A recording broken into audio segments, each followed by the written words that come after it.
Okay, you'll notice that it's side by side. Hopefully you can see that fine. If you can't, you have the notes in front of you. Okay, this is vectors and scalars, and this is a very important part of what we do in physics. In physics, every little thing in the way we word it matters. So like if you were to say something went a distance of, or has a position of, or has a displacement of, you're talking about three very different things. If you draw a variable and it's not bolded or it's bolded on a computer, that means two very different things. Okay, in physics, every little annotation, every little styling thing, like between bold or not bolded text, makes a difference in physics. Okay, so first of all, we want to start off with what is a vector, what is a scalar? If you look at your notes, it looks a little different on this slide. I reworded it because the one on your slide was not all that great. If you would like to rewrite it in your own notes, that would be fine. I would recommend it. Otherwise, you can just kind of shorthand note, write a shorthand notation of what's going on here. So quantities that have both size and direction are called vectors. Whereas those that have just magnitude, okay, no direction, are called scalars. And can be represented, vectors, can be represented by arrows. Okay, so vectors are oftentimes represented as an arrow. And that's because they have a size, the size of the arrow, but also a direction. They're pointing us in some direction. Vector quantities will be represented by bold-faced letters. Typically speaking, a vector is a bold-faced quantity, whereas scalar is not. If you look at the example on the board there, you see that we have A equals F over M. Normally, this is a very popular equation. It's been popular now for hundreds of years. Okay, it was basically thought up or found, this relationship between acceleration, force, and mass by Newton, the man himself. All right, and when we define acceleration, force, and mass, two of the quantities are vector quantities. Direction is important, and the size of that particular quantity is important, whereas one of the quantities, direction, doesn't matter. It's not even something that we consider. Okay, if you look at it, you'll see that A on the board there is bolded. Okay, so I'm just going to put I'm going to kind of try to bold this best I can. There we go, A. And F is bolded. Okay, in a textbook, F and A would always have bold lettering. M never will. These two are considered to be vector quantities, whereas M is not. M is a scalar quantity. Now, in your notes, you're not going to go ahead and scribble and circle and try to highlight, or you're not going to always bring a Sharpie or a marker with you and try to write with multiple utensils. That would be rather ridiculous. Okay, and so another way that we actually denote vectors versus scalars is, let's have the same equation, and instead of bold facing the letters, in a situation like in your notes, you would just put an arrow above the letters that are vector quantities. Now, I am picky to the point where if you forget the arrow, you get the problem wrong, because you have to have it. It's an important annotation for that particular variable. If you draw a line that is just flat and doesn't have the arrow, that means something entirely different. Okay, this little whip-de-doo on the end is incredibly important. You cannot forget it. Okay, some people, because they don't want it to look different, they want it to be very clear, will even go so far as to actually put two little whip-de-doos on the end, so you have an arrow above the letter, just so that you know it is a vector quantity. Okay, now if you have a Microsoft Office, you know maybe that there's a really nice equation editor in the 2010 and 2013 versions. They actually give you the ability to put an arrow above the letter. And if you ever have to type up a report for me, which you will at some point in the year, that's going to be a really useful tool for you. Okay, you can also bold the letters, and then that is just an equivalent. Okay, so you don't actually have to put the arrow if it's bolded. That means the same thing. All right. So that's that. Okay, vectors and scalars, the difference between initial and final times. When we are working with different equations, when we are working with different problems, one of the things that we are always conscious of is time. Time is always moving forward, always. That makes it a scalar quantity. It doesn't have direction. Okay, because if it did, then we could go back in time. And though that would be rather awesome, there's some cool things I wouldn't mind seeing going back in time. Jimi Hendrix playing the national anthem on guitar, that would be one of the things. Huh? Yeah, well, Woodstock would be interesting, needless to say. But other things too. What other things? What if you could go back in time, what would be the one thing you'd want to see? What do you think? The one thing. Pick one thing. Not your conception. It'd be a little weird. Yeah. D-Day. Okay, you'd want to see D-Day. What else? Okay, the atomic bomb. Can we pick less morbid events in history? What's that, Brian? I want to see all dirty bastards. Okay. I want to talk to them. Okay. Yeah, David. Shot heard around the world. Sure. Okay. It would be kind of cool to be there when the first Europeans landed in America. Okay, or it would be cool to see what this area looked like before any of the modern settlers inhabited it with, the virgin forests. Okay, we can't go back in time. It would be awesome if we could, but there'd be all kinds of space-time continuum problems and all that jazz if we could. Have you seen Back to the Future? How many of you have seen Back to the Future? Oh, you're good folks. You're good folks. Okay? However, time always moves forward. It's a scalar quantity. There is no direction. There's just forward in time. Okay, so time is a scalar quantity. Other scalar quantities would include temperature. Distance is a scalar quantity because direction does not matter with distance. Distance is just a number. That is 25 meters away. We don't specify direction when we're talking about distance. In that way, we avoid the problem of distance having a negative value, which is not okay. It is not possible. When we talk about distances, we oftentimes, especially in astronomy, will refer to how far away a planet is. So, for instance, the sun is 93 million miles away. I don't necessarily specify distance. I just say the sun is 93 million miles away. That's what I say. Okay? That's a distance, which is different than, let's say, a position. Okay? A position is a little different, and we'll talk about it a little bit more detail. But position is, okay, where is this person relative to me? Direction matters. So if I wanted to know the position of Michael, I would, okay, he's over there. And that would be a position. He is so far away and in that direction.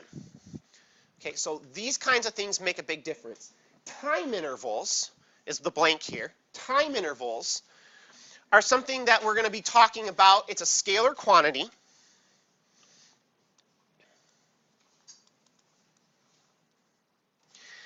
And it's the difference between an initial time and a final time. Okay? A time interval would be something like, okay, I just had a time interval between those claps. Or, okay, between the claps are time intervals, the slow clap. Time intervals can be really long. So we're talking about maybe when we're looking at geological strata, we're looking at different rock strata in the Grand Canyon, we might be talking thousands of years. Whereas if we're talking about the time it takes light to travel from that window to the front of the room, we might be talking about a billionth of a second. Okay, time intervals can be as long as you want, can be as short as you want, depending on what we're looking at.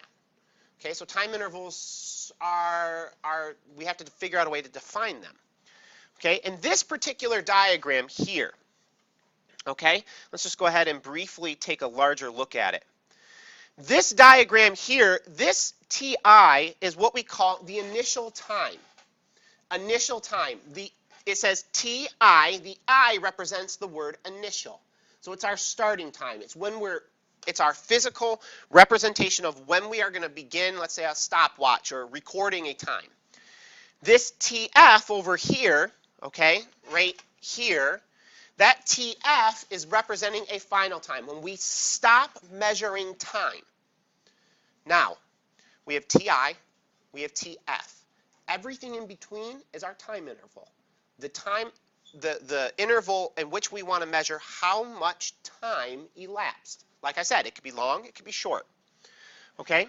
Now, the common symbol for interval is, or actually it's the Greek letter delta, and it means change in. Okay? Does anyone know where you might have seen the Greek letter delta before? Where might have you seen it outside of this?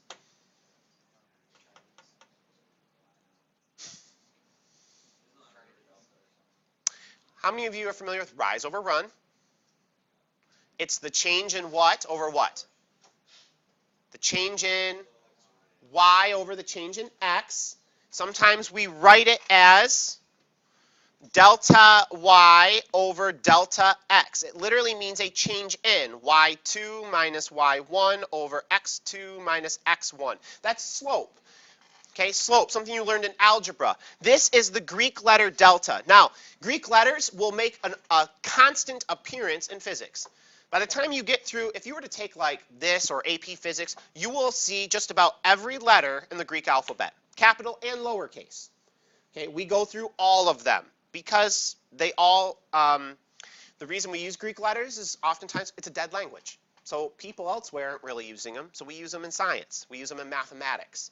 You see a lot of other ones in mathematics, especially if you're in calculus or any of the higher math. Okay, so this is a time interval. We call a time interval is represented by delta t. Okay, and delta t means a change in time or a time interval. Now, just like in slope where we take y2 minus y1, we're going to do something very similar with time. When you're finding a change in something, you take the final and you subtract the initial. So what's going to end up happening is you're going to have something like this, where you have delta t equals tf minus ti. Now, this seems a little funky, right? Because the final, you would think in your head, comes after the initial. The way I remember it is that f comes before I in the alphabet. So anytime I have to use a final and an initial in a problem, oftentimes I think, okay, final comes before initial because f comes before I in the alphabet. It's kind of a simple little thing to remember. It is always subtraction. It is always subtraction. And the reason the final comes before the initial, because if it was the other way around, you'd end up with negative time, which means you went back in time. And though that's all fine and dandy on paper, it's not realistic in real life. So your final time will always be greater than your initial time because time is always increasing as we go forward in time. All right, so the time interval, delta t, is tf minus ti. We will see this pattern of f's minus i's a lot this next couple of weeks. Okay, we will see this pattern repeat itself in various forms several times. Okay, now, although I and f are used to represent the initial and final, respectively, initial in the first blank, final in the second blank, don't switch them. Okay, initial in the first blank, final in the second blank. They can be initial and final times of any time interval you choose. The reason that you want to put initial in the first is I comes before f in the sentence. If you have a professor someday that will say initial and final respectively, what he's talking about is he's referring to the I and the F in the previous sentence or the previous line of text. Okay. The time interval is scalar because time has no direction. Time has no direction. It just exists. It just is. Believe it or not, time is something we made up as humans. Okay? It's something we had to refer to as what's going on around us as we move forward every day. Okay? Well, time. It's a very conceptual idea. It's more philosophy actually than it is sometimes science. All right, so we have a figure below here. It shows the position of a runner at two different points. The first point is at a tree. Okay, the tree being here. The second point is the lamppost. Okay, and it's on the right-hand side. So we have the tree, and we have the lamppost.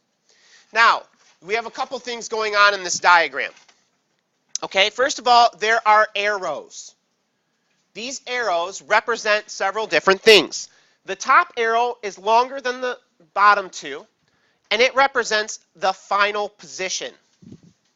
Okay, it might be hard to see from here, but the little annotation above says X subscript F. Okay, X is a letter that we use to talk about position. F means final. So that right there means that this is from this point to this point, this is the final position of the runner in the interval that we're trying to measure.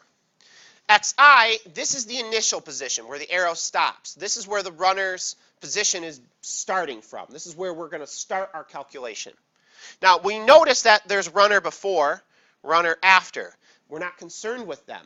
We're defining our interval as starting here and ending here. Okay?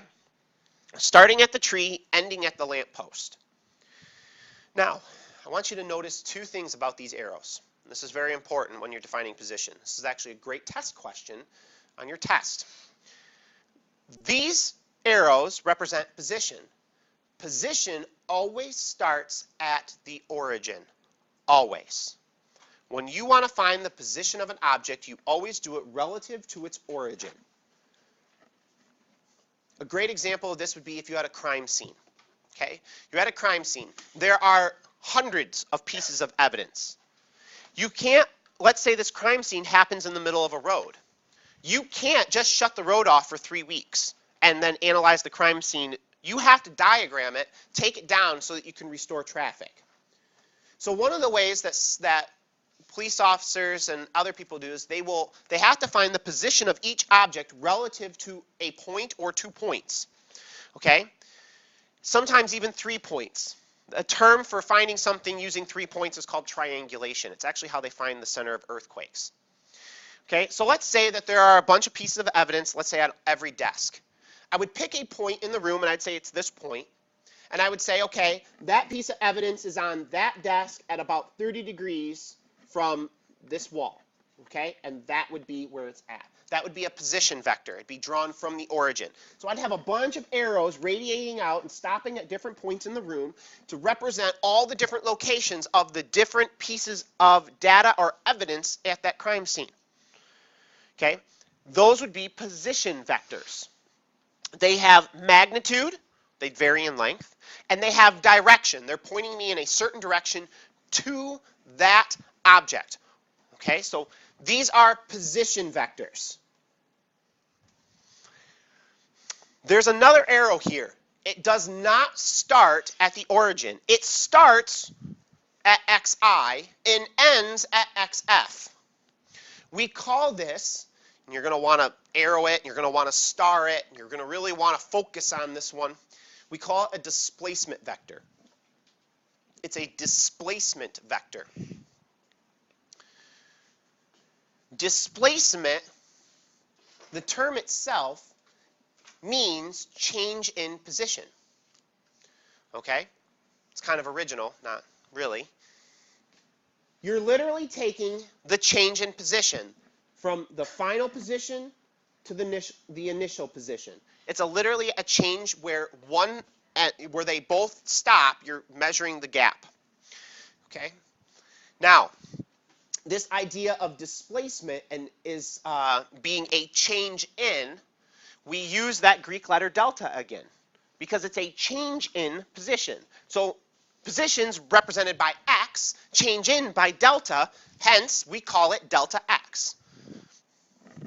And we see that represented here in the diagram in the center, we see delta x. It literally means change in position from the end of xf to the end of xi. Now, these are vectors. They have specific magnitudes, they have specific directions. So, because they are vectors, all right, and they have direction, they have magnitude, if you were to draw them on a test or whatever, you would have to include arrows above them, or you would have to bold the variables in order to represent them appropriately. If you didn't, I would say you're talking about distance, and that would be very different. You would get it wrong. Okay, x is used to represent position vectors mathematically. xi represents the position at the tree, okay, so the initial position. xf represents the position at the lamppost, okay, final position. And delta x, change in position, represents displacement, that's the blank, from the tree to the lamppost. Okay, so we have a couple things going on here.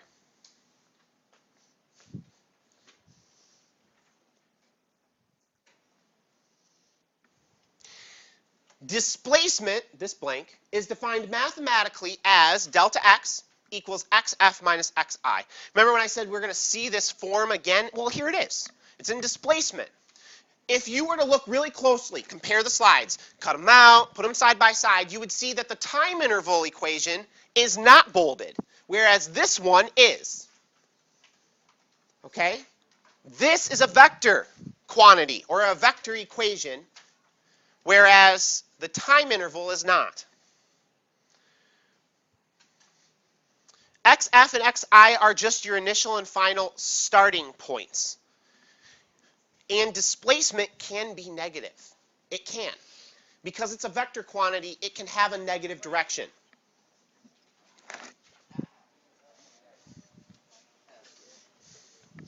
It can have a negative direction. So let's go back to this diagram real quick. I want to redefine a few things here. Let's say that instead of it having a positive coordinate system, which is denoted by this x here in the positive direction, let's say that's negative. That everything from left to right is increasing in the negative direction. We can do that. I can redefine a coordinate system. All right, the displacement would have been 20 positive meters. It would have been from the 5 to the 25, okay? It would have been a positive 20 meters. Now the displacement, however, is going to be negative 25 minus a negative 5, because I've redefined the coordinate system. Well, negative 25 minus a negative, you add positive 5, that ends up being negative 20. That doesn't mean that the person literally went into the ground 20 meters or, what it means is that the person is traveling in the now defined negative direction, a distance of 20 meters. So that's an accurate statement. If this was now the negative direction, she'd be going 5, 10, 15, 20 meters in the negative direction. If you had defined the coordinate system as negative, and your partner, or the person next to you, let's say Tyler, had defined it as positive, and you both, one person, the person that defined it negative, had put negative 20 as their answer, and let's say Tyler had put positive 20, and he had a positive coordinate system as his coordinate system, you both would have gotten full credit for the problem, even though your answers would have been different, one positive, one negative. Depending on how you define a problem will depend upon your answer. Okay? So problems in physics can be written several different ways. Okay, sometimes you will have multiple vectors in a problem in which to analyze. Multiple vectors.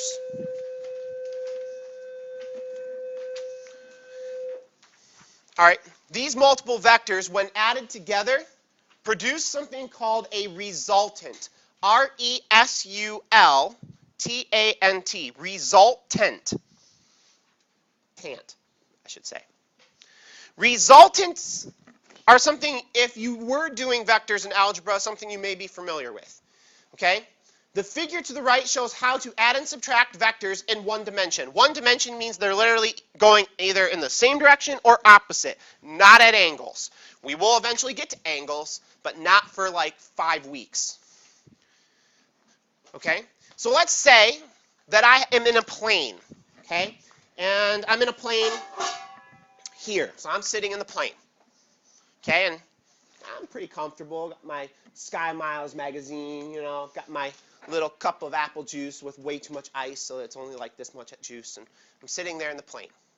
And we're traveling north at about 100 miles an hour. Okay, so I'm traveling north in the plane at 100 miles an hour. Now let's say that we're going to use the jet stream to our advantage. And, well, you can't really do that if you're traveling north. Let's say we're going to use a wind to our advantage. And the wind is coming from behind us. It's called a tailwind. It's coming from behind us, and the wind is traveling at about 20 miles an hour. Okay? How fast would the plane really be going if someone were to observe it from the ground? What do you think?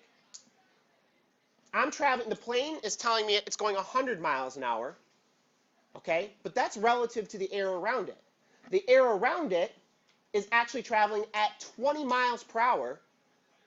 So how fast is the plane really going? Take a guess. Write a number down on your paper right now. Just take a guess. Just write a number down. I don't care what it is. I mean, I kind of do. It shouldn't be like 5. Okay? It's probably going to be like 80 or 100 or 120 or something in that neighborhood. So here's what we do. Let's draw a diagram of what we have going on here. Both the wind and the plane are headed in the same direction. Okay? So we would draw vectors to help us represent the motion here. So the plane is traveling at 100 miles an hour. And there's a wind traveling in the same direction at 20 miles per hour. Now, when you have two things that are interacting that both have velocities, these would be called velocities, and they're traveling in the same direction. If you wanted to know how fast the object was really going, you have to add the arrows. So what you would do is you would take the one arrow and you would tag it on to the other one. Okay, so in theory, it would be this 20 mile per hour arrow would come over here on this one, and it would be 20 mph, and you would measure the whole thing. So what would the whole thing add up to? 120 mph. This is called a vector diagram. Couple things about a vector diagram that I should point out. When you add vectors, you always draw them tail to tip. Tail to tip. So tail to tip, tail to tip. Never should you have two arrows that are coming point to point like this. This is bad. This does not happen. Always tail to tip, tail to tip, tail to tip. Okay, it's kind of fun to say. Tail to tip, tail to tip. Yeah, I know. All right. So these are vectors, scalars, time intervals, and displacement. Okay, let's look at a couple of practice kind of examples here. Okay, differentiating, you should be able to differentiate between scalars and vectors. Let's look at this question here. Okay, what is displacement? Is it A, the vector drawn from the initial position to the final position of the motion in a coordinate system? Is it B, the distance between the initial position and the final position of the motion in a coordinate system? Notice the terms that are being used here. Distance, okay, vectors, it makes a big difference. Tyler, read the third one for me. Yeah. The amount by which the object is displaced from the initial position. Very good. Okay, and George, read D. The amount of which the object moved from the initial position. Okay, right now on your paper, take a guess of which one you think it is. Circle one of them. You may be right, you may be wrong.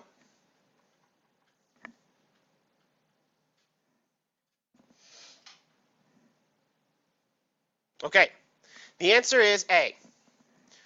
Displacement is a vector. Okay, that's the key term right there. It's a vector. And it's drawn from the initial position to the final position of the motion in a coordinate system. It has nothing to do with distance. Distance and displacement are two very different things. Okay? It's not the amount by which an object is displaced from the initial position. That's not always an accurate statement. And the amount by which the object moved from the initial position, that's not necessarily it either. Okay? It's a vector drawn from initial position to final position. That's it. Because sometimes you might make multiple turns in a problem that are very different from the initial position. Okay, so these two are not the most comprehensive. Okay, let's look at, and there's an example, or there's the answer. Okay, let's look at this problem here. Take a moment, see, and just guess what you think the, well, don't guess, but try to figure out what you think the answer would be. This is dealing with time intervals.